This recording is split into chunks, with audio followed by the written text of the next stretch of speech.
You have seen this on your construction site, a metal cone. Workers filling it with concrete. They lift it slowly and the concrete drops down. And most homeowners think, okay, some routine site activity, and just walk away, leaving it all with the workers. But the simple 5-minute test decides the strength of your entire slab. If you are building a home or planning to, make sure you subscribe to the channel.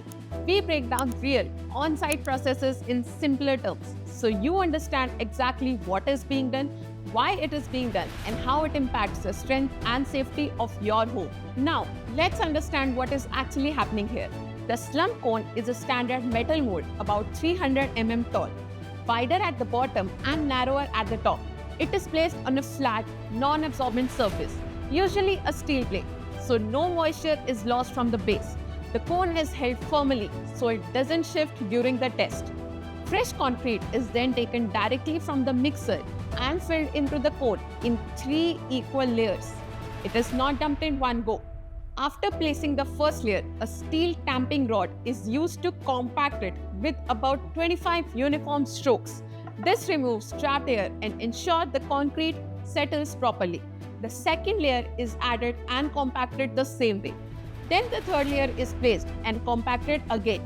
This step-by-step compaction ensures the test reflects real placement conditions. Once the cone is fully filled and compacted, the top surface is leveled so it's perfectly flush with the top edge. No excess concrete is allowed to remain. Now comes the key movement. The cone is lifted vertically in a slow, steady motion without shaking or twisting.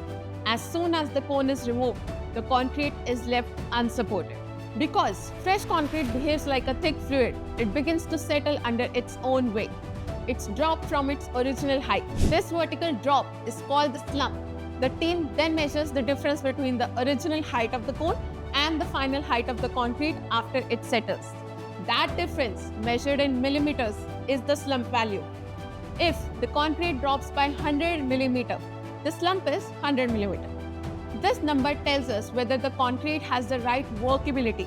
Workability determines whether the concrete can flow around reinforcement bars, fill tight corners, and be compacted without leaving voids. If the slump is too low, the concrete is too stiff and may not fill spaces properly, which can lead to honeycombing and weak pockets. If the slump is too high, it usually means excess water, and excess water directly reduces strength and long-term durability. For most residential slab constructions, the slump typically falls between 50 mm and 100 mm, depending on the structural design. The required value is defined by the structural engineer based on calculations, not by visual judgment on site. This entire test takes less than 10 minutes, but those 10 minutes confirm whether the concrete being poured into your structure meets the required consistency before it becomes permanent. Once concrete is cast and hardened, corrections are expensive and sometimes impossible.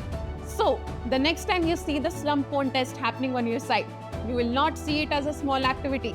You will see it as a critical checkpoint that protects your structural integrity for decades. If this helps you understand what's really happening during concrete pouring, like this video, share it with someone who is building their home, and drop your questions in the comments. The more informed the homeowner, the stronger the structure.